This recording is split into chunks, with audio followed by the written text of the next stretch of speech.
Hello' friends, মই অন্য এটা ভিডিঅ'লৈ আপোনালোক সকলোকে স্বাগতম জনাইছোঁ। আজি বনাইছোঁ সৰিয়হ দি মাছৰ আঞ্জা।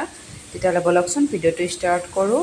এয়া বস্তুখিনি যোগাৰ কৰি লোৱা হৈছে। এইটো হ'ল কাজু 6-7টামান পানীত তিয়াই হৈছে, লগতে বগা সৰিয়হ, পিঁয়াজ, আদা, নহৰু আৰু জলকীয়া। এইখিনি গোটেইখিনি পেষ্ট বনাই ৰেডি কৰি লোৱা হ'ল। আৰু আনপিনে মাছৰ অলপ পেটুকা আছিল, সেইখিনিও ভাতে দি ধুনীয়াকৈ এইদৰে ভাজি ল'লোঁ। আৰু এইবাৰ মাছখিনি নিমখ আৰু হালধি সানি পিনে ধুনীয়াকৈ মাছখিনি ভাজি ল'ম। মাছখিনি মিডিয়াম ফ্লেমতে ভাজি থাকিব লাগিব যেতিয়ালৈকে গল্ডেন কালাৰ নহয়। বাৰু আপোনালোকে সৰিয়হ দি মাছৰ আঞ্জা খায়নে? যদি খায় জনাবচোন কিদৰে খায়।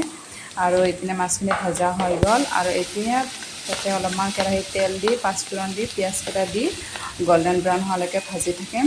আৰু যেতিয়া পিঁয়াজখিনি ভজা হৈ যায়, তেতিয়া ইয়াতে বটি লোৱা মছলাখিনি ইয়াতে দি দিছোঁ। এইখিনি হ'ল গোটেইখিনি পেষ্টখিনি। আৰু এইখিনি এইবাৰ ল' ফ্লেমত লাহে লাহে ভাজি থাকিম যেতিয়ালৈকে এইখিনি ধুনীয়াকৈ ভালদৰে ভাজা খাই নাযায়, মানে পানীখিনি শুকাই নাযায় আৰু তেল এক্সট্ৰা হৈ ওলাই নাযায়। আৰু এইদৰে এইখিনি লাহে লাহে ভাজি লৈ থাকিব লাগিব। গেছৰ ফ্লেমটো একদম মিডিয়ামতে ৰাখিব লাগিব। আৰু কিছুমান ভজা হোৱাৰ পিছতে ইয়াৰ পানীখিনি শুকাই যাব। আৰু চাওক কি ধুনীয়াকৈ ভজা খাই গৈছে।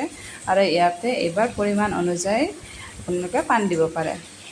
আৰু অলপ পানীখিনি যেতিয়া উতলি আহে, উতলি অহাত মাছখিনি দি দিব আৰু ল' ফ্লেমতে হ'ব দিব। যেতিয়া গ্ৰেভিটো ডাঠ হৈ যাব, বাছ নমাই দিব আৰু ৰেডি হৈ গ'ল সৰিয়হেদি মাছৰ আঞ্জা। বনাই খাবচোন কেতিয়াবা, বৰ সোৱাদ লাগে খাই পিনে।